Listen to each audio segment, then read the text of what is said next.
kay NM Hermoso Channel. Ako po si Elmer Hermoso. Nandito po tayo ulit para po sa tutorial nito pong printer na ganito ang problema. Ayan. Ito po ay meron na rin po akong video dati. Kaya nga lang po marami po kasi ang hindi makaintindi kung paano po nila makukuha yung free resetter. Guys, free lang po yung resetter. Free ko lang i-share po sa inyo. Kung magpapagawa po kayo sa mga technician, sure po nagagastos po kayo ng malaki para po makapagpa-reset po kayo ng inyo pong mga printer. So dito naman po, free ko naman po siyang ibibigay sa inyo. Free nyong matututunan kung paano po mag-reset ng inyo pong printer. Ang hinihiling ko lang, paki-like po yung ating video. At kung hindi ka pa po nakasubscribe, ay paki-subscribe po ang aking YouTube channel para po updated kayo sa mga na-uploads kong videos o tutorial dito po sa aking YouTube channel. So guys, punta na po tayo dito. Dito po, pag ganyan ang problema ng printer, iba't iba po kasi ang problema ng printer Pagka po sabay nagbi-blink, iba rin po ang problema nun. Hindi po siya for reset. Dito po, pag ganyan ang problema ng printer, kailangan mo po yan i-reset. So dito, ibibigay ko po sa inyo yung link kung saan po nada-download yung pong ating resetter.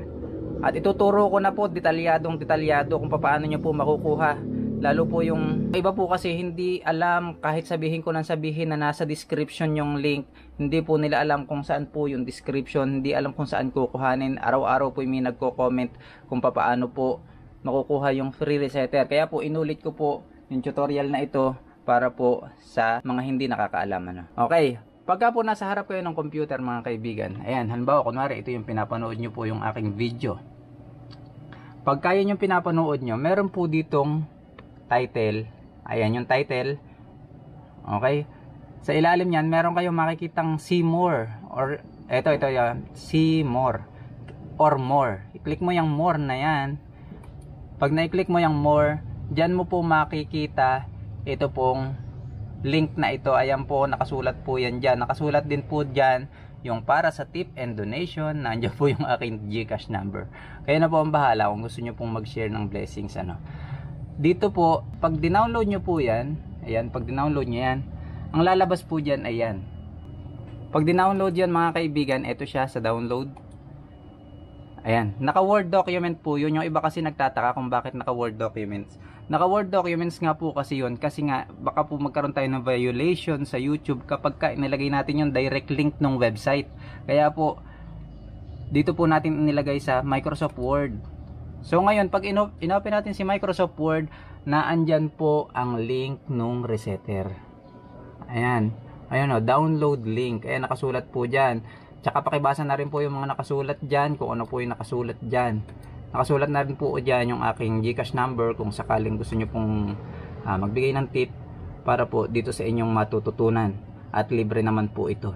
So ngayon mga kaibigan, click nyo lang po ito. I-copy nyo lang po yan. Yan i-copy nyo lang ganyan. Okay, pag na-i-copy nyo po yan, right click nyo lang, tapos copy.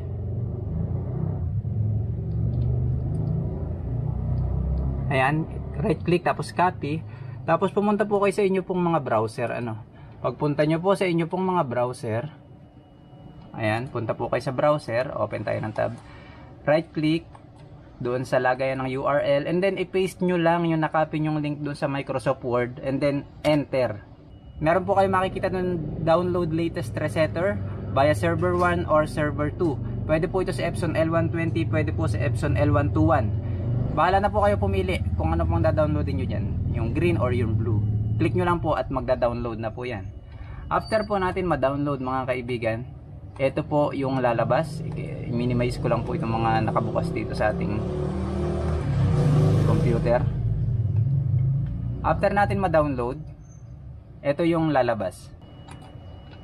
Ito po yung mada-download natin. Nakasulat L120 resetter. Guys, dapat po meron po kayong WinRAR para po may extract nyo po ito. Yung iba po kasi hindi po makapag-extract nyan at wala pong WinRAR yung kanila pong mga computer. So kailangan nyo po mag-install noon. So kung meron na po, very good. May extract nyo na po ito. Ngayon, right click nyo lang po yung WinRAR na yan, and then click nyo po yung extract to L120 resetter. Ayan.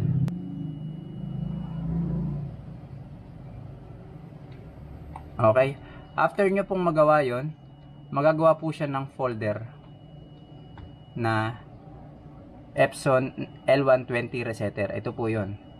Medyo madami lang laman yung aking download folder, kaya po medyo nakakalito kasi sa ilalim siya pumunta. Pero kung wala naman masyadong madaming laman yung folder nyo, di lalabas na po yan. L120 resetter.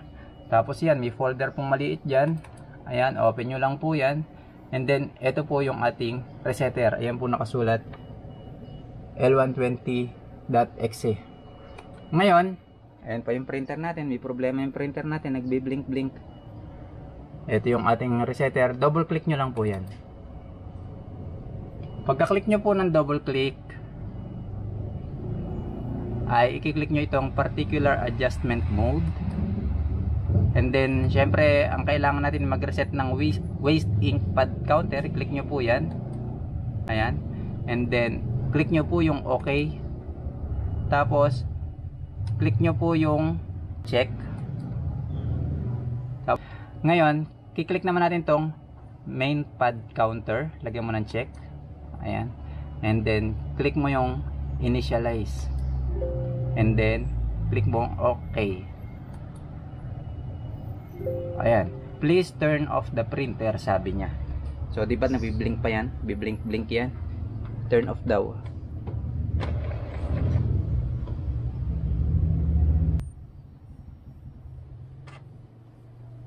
Okay. Ngayon, naka-turn off na. Click natin yung OK dito. Tapos, please turn on the printer. Turn on daw.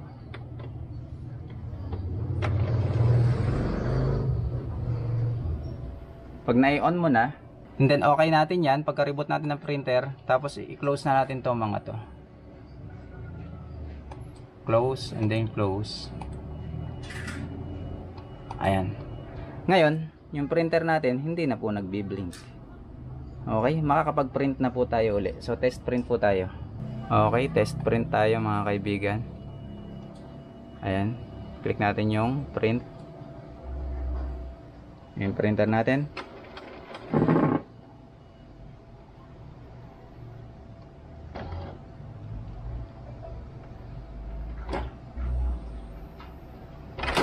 Okay, nagpiprint na ulit. So hanggang doon na lang mga kaibigan. Sana nakatulong itong aking video. Please don't forget to like and subscribe. Bye bye. Ayan, nagpiprint na ulit yung printer natin. Okay na ulit. Bye.